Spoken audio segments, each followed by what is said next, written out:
the Alex Murdaugh double murder trial. Mr. Murdaugh was found guilty of murdering his wife and his son, as well as guilty of 2 lesser charges involving the possession of a weapon for an unlawful purpose and the possession of a weapon during the commission of a felony. In South Carolina, the penalty for this level of murder is a minimum mandatory of 30 years. He would have the opportunity to seek parole after he serves 2/3 of that time, unless the judge sentences him to 30 years without the opportunity for parole. The judge has the opportunity to do that. This is a case that captivated the interest of the country because the evidence was so grisly and the facts were just so contrary to nature that a person would blow the brains out of his wife and his son because he feared that they were aware of his drug habits and drug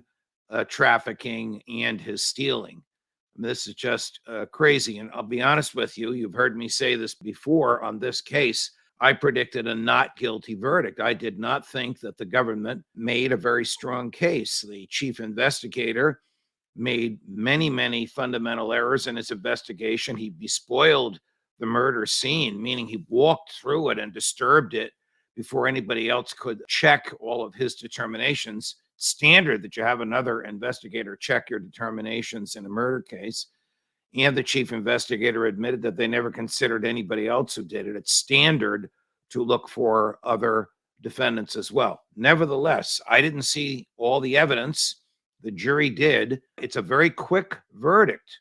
Usually quick verdicts, they deliberated for fewer than 3 hours. Usually quick verdicts mean not guilty. It's so obvious that he's not guilty. They're not going to waste their time going through all the evidence in the case.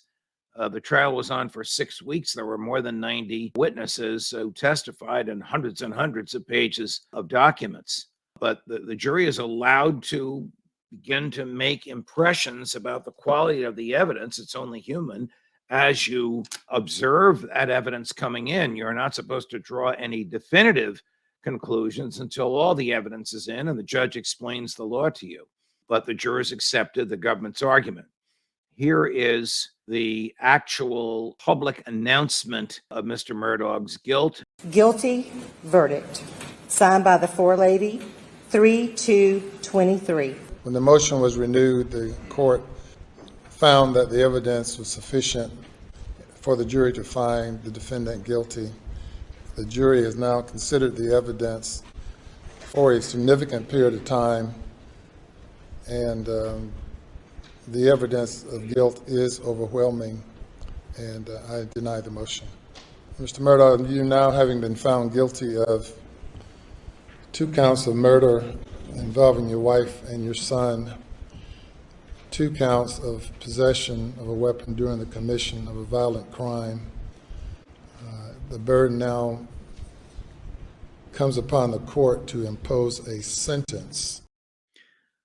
Shortly thereafter, the judge said that he wouldn't impose the sentence now or tonight because the lateness of the hour, even though he has very little discretion. The only discretion that he has is 30 years or 30 years without possibility of parole. And I got to tell you that without possibility of parole is often disturbed in the future with the passage of time if the prison authorities believe that the behavior of the prisoner is deserving of parole. I don't know how the behavior of a double murderer could be deserving of parole, but that's the type of thing that the courts will look at 10, 20 years from now.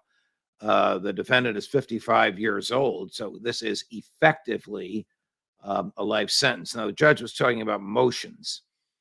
After the jury got the case, the defense lawyers made an application called a motion to the judge saying, "Judge, we want you to dismiss the jury on the grounds that no reasonable jury could convict on the basis of this evidence." And the judge denied that motion. Then after the conviction is announced, the same motion is made.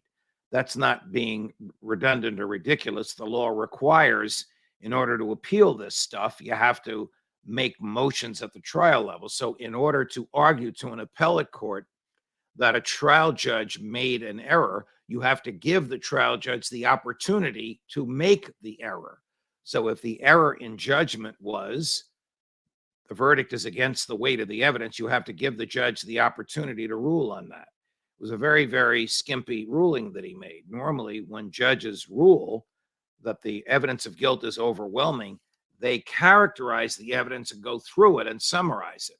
This is a very experienced judge, so I assume he will do that at another time. If he fails to do that, that's not going to negate the guilt, but it's going to complicate the appeal. I didn't think he was guilty because I thought the state's allegation of motive was absurd, that a human being would slaughter his wife and child because they learned that he became addicted to drugs. But this is a bad guy. I mean, he admitted on the witness stand that he committed 99 other crimes. Theoretically, he could be tried on all 99 of those crimes. He could be spending the next 7 or 8 years in that courtroom, that very same courtroom.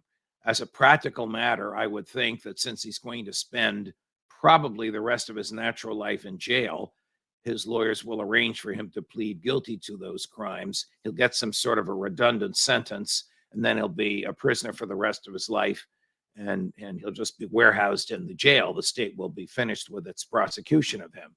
If he wants to give the state a hard time, well, he has the right to a jury trial on each one of those 99, and he can force the state to try him, even though he's admitted guilt in his cross-examination. In this case, the state, if he doesn't plead guilty on those theft charges, the state will be forced to try all 99 of those cases. It's a quirk in the law.